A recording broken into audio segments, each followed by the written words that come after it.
Hey, good morning, everybody. It is Nugget of Truth time with Pastor Matt. We're on Nugget number 422, and for the first time ever, we have a special guest. Ready?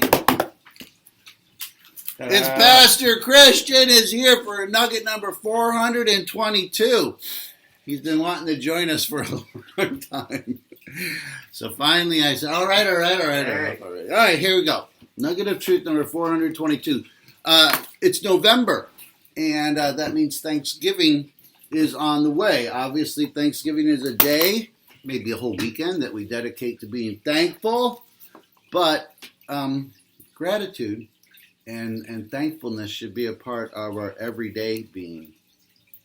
Psalm 104 says, "Enter his gates with thanksgiving." The distance of God in an all too common malady among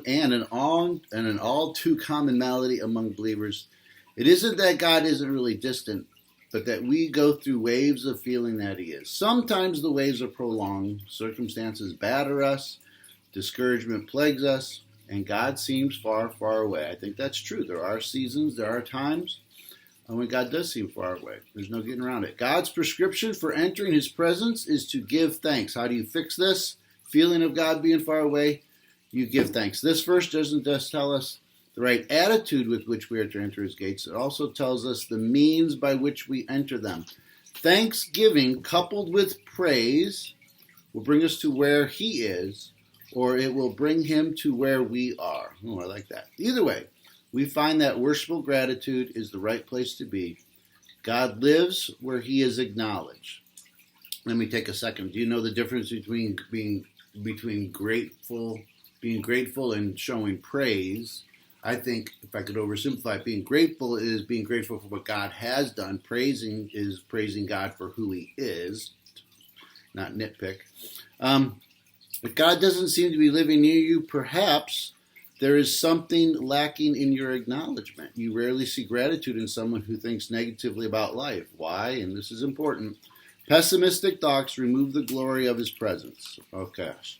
Negative thinking is not faith. It is the antithesis of reality from God's point of view. Let's just go back to that last line. Pessimistic thoughts remove the glory of his presence. Think about that.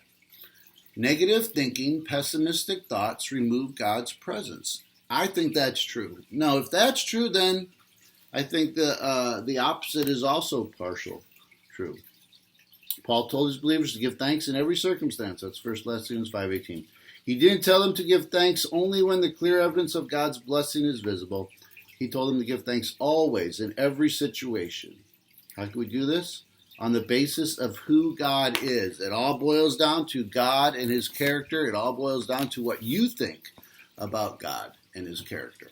So, if you think that God is good at the core, then, and only then, I think, are you able to be grateful. All right, take care. 15 seconds. Yeah, we're going to do a song to end. Thank you, Lord. I just want to thank you, Lord. Say it with me. Best nugget ever. Thank you, Lord. I just want to thank you, Lord. One more time. No, it's already 3 minutes and 47 seconds. Thank you, Lord. I just want to thank you, Lord. Have a great day. God bless. Bye-bye.